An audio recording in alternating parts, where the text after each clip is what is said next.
was so upset to have missed the weekend recording with everybody. Just looking forward to recording, and again, being another thing to say, I was pregnant with you when I recorded this album. The rehearsal right before recording, I actually had a miscarriage that night.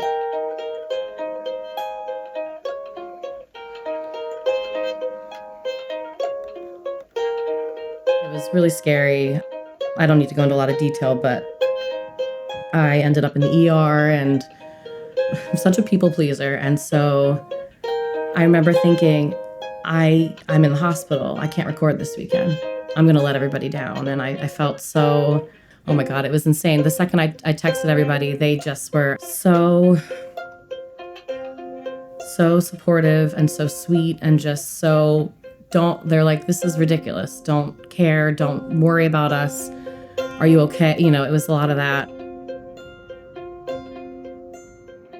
It was really hard for me. It was really hard. It was really hard for what I was going through, and it was really hard to not be there and to feel like it was just tough.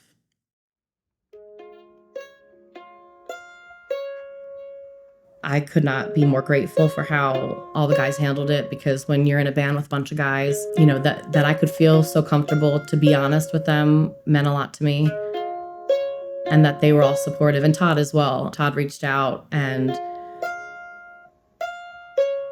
it was something I felt like I wanted to share with them and with everybody, honestly, because it was really tough, and I don't think people really talk about it.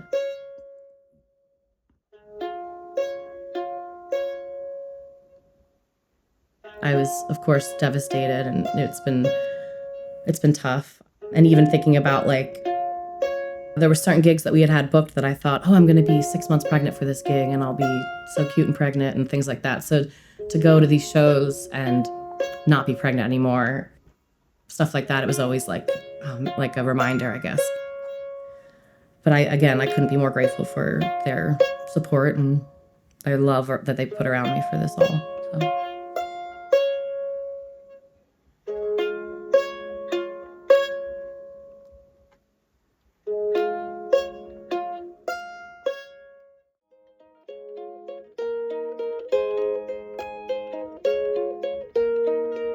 I totally think of Stella Ruze as an extension of my family. I mean, we constantly say Stella fam when we're texting each other about stuff, and it's like we all know each other so well, and sometimes because we get together for rehearsals, we get together for these shows, it's like you kind of forget how well you know each other, and then you have these little moments, like kind of like what I went through. It was like, and my head went to, we've worked so hard, we're going to be spending all this money to record, and we're trying so hard to do this big thing.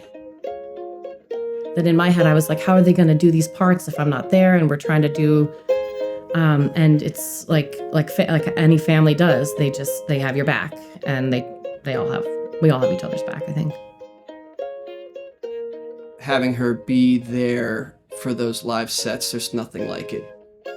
So she was missed dearly over these sessions, but I think we're like a big family, so just like big families, when stuff arises, we just kind of all take it in, accept it, and try to turn out a good thing in their name, really. It's like I blink, and then however many 8 years have flown by, just knowing it's like a family, like a second family to me.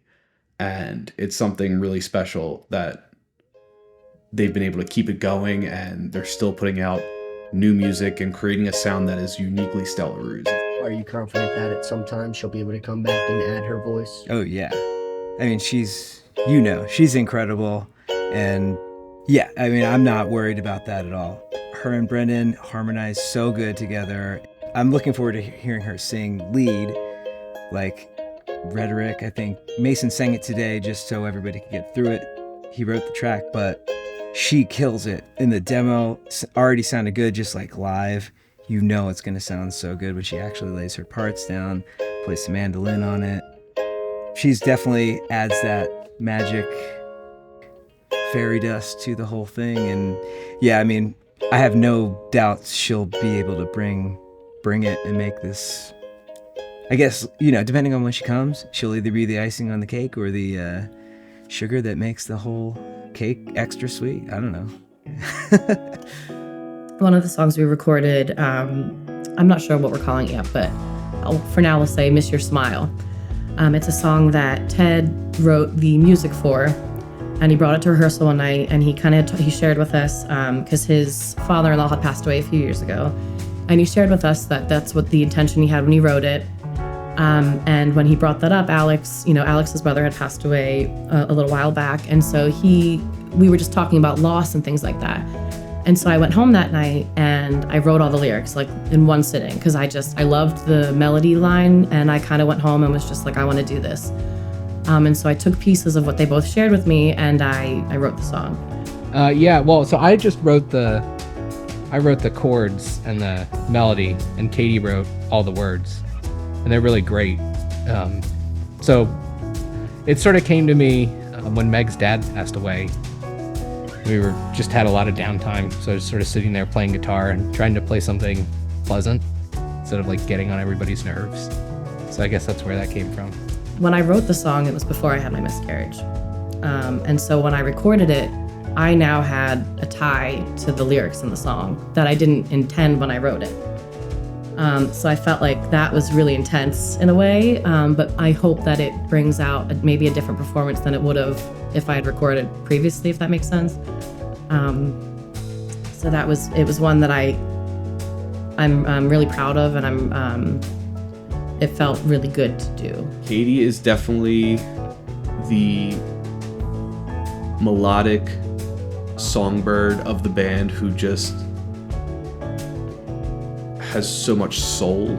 I think it's also something we should mention with Ted having his debut song, and probably the song that we rehearsed the least amount because it was so fresh. But you really pushed to get it on the record, which I think sure did. I think it's cool because it turned out to be a great track, and also another good Katie lead vocal. I mean, hearing that for the first time, I'm like, fooled me. And you guys switched. You played bass on that. Yep.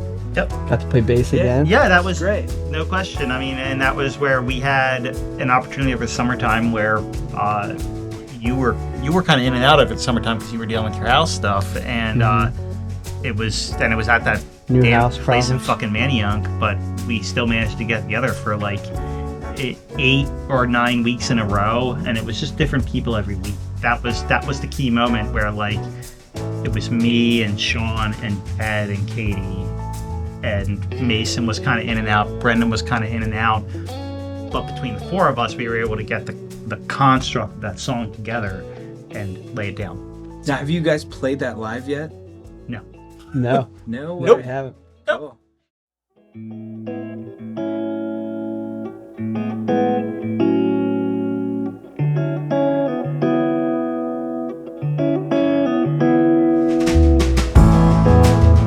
I miss your smile, please stay a while. Too much too soon, not ready for goodbye.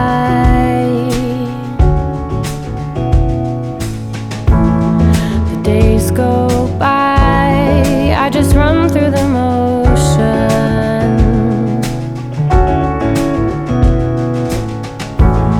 They say it gets easier, but I'm still crying. I love Sean so much. Like, you watch him casually do these crazy things, and it just sounds so beautiful and yet so tasteful. And then, of course, Brendan is kind of the leader of the group. We've played together for a long time, and it's been so fun to I feel like we have a different language with each other.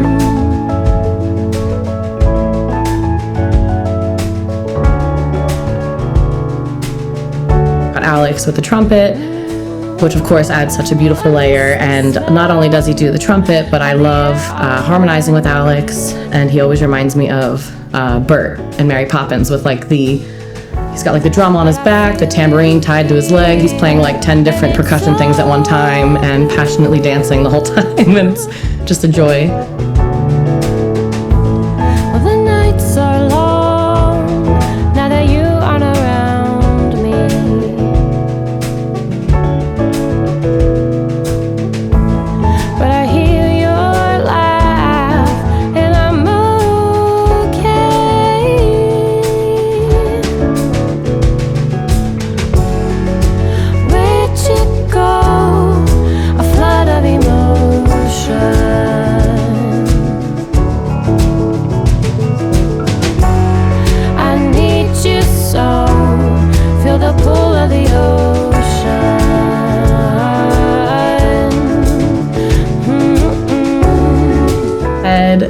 is just a phenomenal bass player. I think he's so much better than he thinks he is.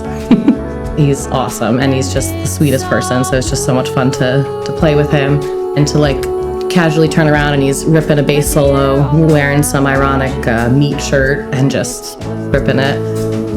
Mason is just insane because of my position where like sometimes I'm not playing mandolin and I'm kind of watching the crowd. When he starts ripping into some Grateful Dead style solo, people are just kind of like jaws on the floor.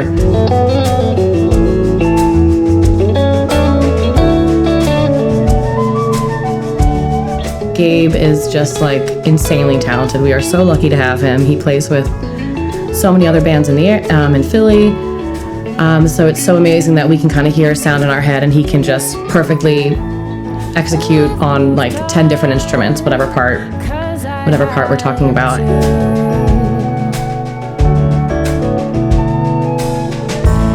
But there's a part of you and everything I do.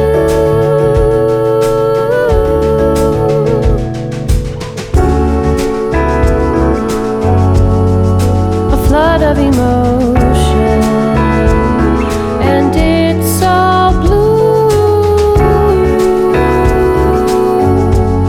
like the air all around you. It's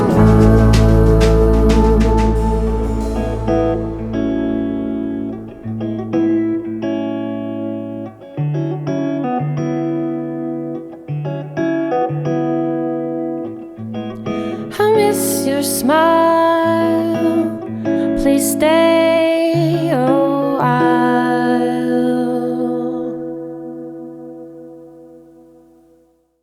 I found out today that Mason is leaving the group, and that sucks because he's fucking great.